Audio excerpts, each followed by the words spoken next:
ကောင်းတယ်တကယ်ချင်းဟိုနေ့က pressure ကိုလည်းသမရရုပ်ရှင်ကိုကြီးမှလည်းလာပေးတယ်ဟို Sally show ဆိုလည်းသူလာပေးတယ်ကြည့်ပြီးသားတစ်ခါတည်းလည်းအားပေးတယ်ရပါတယ်တော့အကုန်ရတယ်တော့ဆွဲလို့ရတယ်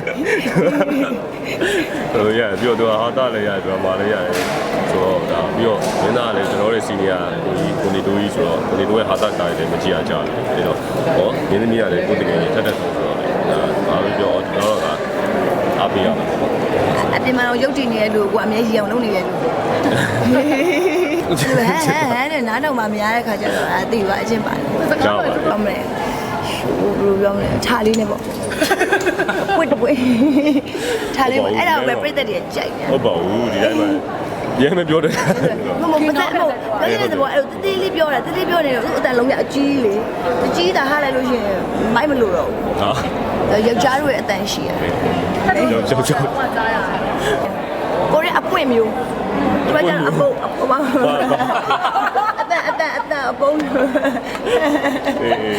အငုံအေးစေးလေးပေါ့ကြားပြီးတက်တီးပြောရမျိုးပါတယ်ဟိုကွာကြတော့အပူနဲ့အေးလေးအဲ့လိုမျိုးရှိတယ်ကွာကြအပူတိုက်တယ်မှာပါတာပေါ့ဒီကတော့ယုံထဲမှာဒါဟာနဲ့ရည်နေရဆိုတော့ခုနကျွန်တော်ပြောသလိုကိုနေတိုးရဲ့ဟာတာကားရေးဆိုတော့အရင်ကသဘောကျတယ်ကြိုက်တယ်ပြီးတော့ဟောတော့ပြီးတော့ကျွန်တော်တို့ကိုစီပြိုးကြီးလည်းပါတယ်ဆိုတော့ကိုစီပြိုးကြီးကိုလည်းအမြင်ရကြပြီဆိုတော့ကိုလူတွေပဲဆိုတော့ကံကောင်းတော့တခုကဒီပွဲနှစ်ပွဲလုံး pressure မှာဒီအခု VME show မှာဟောကကျွန်တော်နိုင်စင်းမပါဘူးကျွန်တော် shooting ရနိုင်စင်းမပါတော့ကျွန်တော်ဟိုဘရိုဖြစ်ဖြစ်ကိုယ့်ရဲ့လူတွေရဲ့ပွဲဆိုတော့ကျွန်တော်အားပေးလို့အရင်ပွဲတွေတုန်းကလည်းကျွန်တော်ဖိတ်တဲ့သူတွေမှာဆိုနိုင်စင်းပါတာနဲ့အားလည်းမသွားပြဘူးဒီပွဲကြတော့လည်းတိုက်ဆန်ဟိုနိုင်စင်းရတယ်မပါဘူးမရှိဘူးဆိုတော့ကျွန်တော်အားပေးလို့ကိုတက်နိုင်တဲ့ဘက်ကပေါ့နော်အားပေးဖို့ကန်ဆက်သွားအားပေးတာပေါ့နော်ကိုလူတွေရရလို့ချက်ကားတယ်သူခေလေးလို့ဘူးလို့လည်းပြတဲ့ချစ်ခင်မှုကိုရနေတဲ့ခါကျတော့ဒါသူလည်းစူးစမ်းရလဲပါတယ်လေဟိုရှိတယ်လို့ဟိုနေ့ကဆိုလို့ရှိရင်ကိုလေးကတော့နေရောက်နေတာနေနဲ့ရန်ကုန်နဲ့ခုတ်နေတာရှစ်ပုံခုတ်တဲ့ကိစ္စတွေအခုသူလက်ပေးခုတ်ထားတာမှန်တယ်ပြောဆိုသူကန်ရီရတဲ့နေရာသူအရင်မငိုဝင်ကိုရင်မူတာအရင်ပြောတာ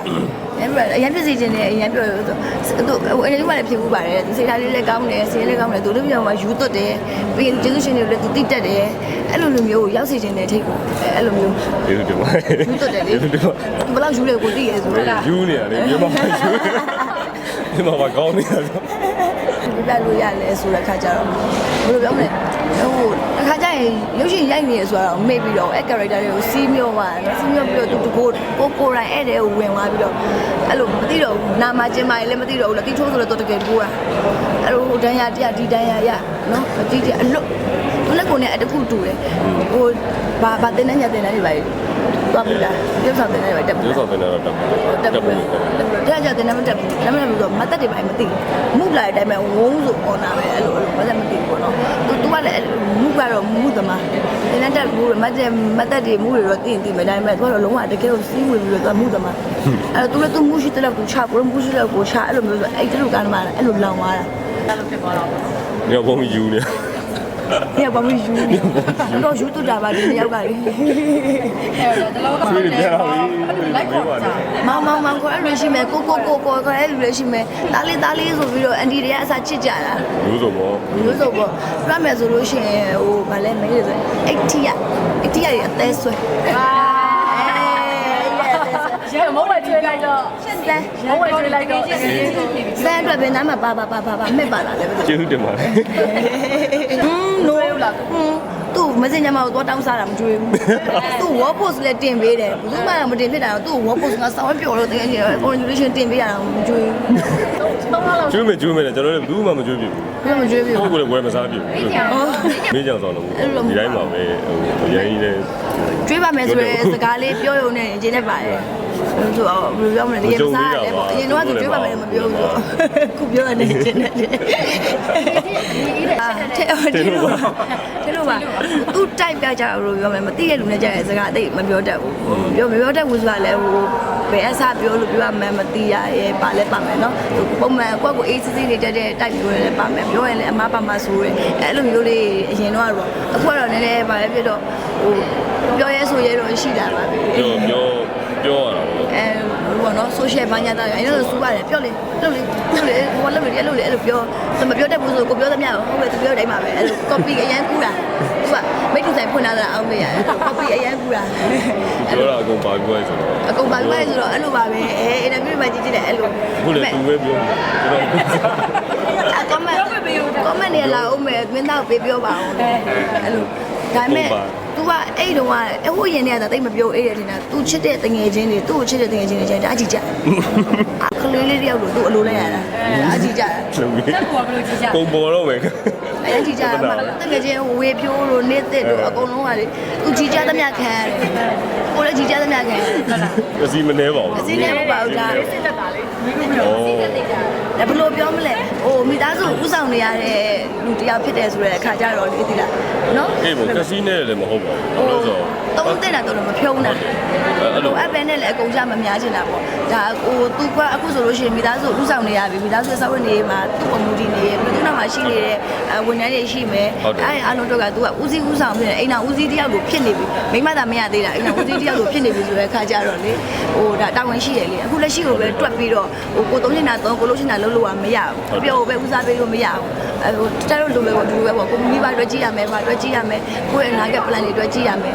ဒါပေမဲ့ဟိုအဲ့လိုမျိုးတော့လေဟိုအဲ့လိုမျိုးတွေကစီးကောက်တယ်ဆိုပေမဲ့သုံးနေတာလေးသုံးပါတယ်လုံးနေတာလေးသူလုပ်ပါတယ်သူမိဘအတွက်ဘာအတွက်ညာလို့ဆိုသူမျိုးညာမရှိဘူးတကယ်ကြီးတွေအတွက်ဆိုလို့ရှိရင်ဖွာတာမမေးတဲ့ကိုမမကြွရတဲ့ခုပဲရှိရ ဟိုတူမမတွေ့ပြီလားမရဘူးသူလည်းမအားကျွန်တော်လည်း ပုံစံလိုက်မယ်ဆိုပြီးအဲ့ဒါမှ ပုံစံလိုက် ဘယ်လိုမဆက်ရရှူတင်မှာဆိုတာကြီးပဲ ပုံစံလိုက် ငါပဲတိတ်အားရနေလားမသိဘူးပေါ့နော်ဆိုသူပုံစံလိုက်လို့သူကရှူတင်မှာကြီးပဲဆိုရင်ငါပဲတိတ်အားရနေတယ်မသိဘူး ဒါကျွန်တော်များများတော့အကောင်းမြင်တဲ့ဘက်ကပဲကြားပါတော့။ဒါပြောသူနဲ့ကျွန်တော်နဲ့တခါကြလို့ရှိရင်အလုပ်ကိစ္စပြောပြတဲ့ခါကြလို့ရှိရင်လည်းချိုးထားရင်ဒီမှာဖုန်းနဲ့စာအခုလိုအပြင်မှာတွေ့မှာပဲတယောက်ကစကားတိချာပြောပြတာရှိတယ်ကျွန်တော်အဲ့တော့တယောက်နဲ့တယောက်ဒါသူကတော့ဘာပဲပြောကောင်းတဲ့ဘက်ကမြင်တာများအကုန်လုံးဘယ်လိုပဲဖြစ်ဖြစ်သူကတော့ဒါ social ကတော့ဘယ်ကောင်းပြီးတော့ဆိုတော့တိတ်တွေ့လို့ပြောတာပေါ့။ဆိုတော့ပြောတဲ့ဆိုတဲ့ရေပြီးတော့လုပ်တဲ့ကြိုက်တဲ့ဘာ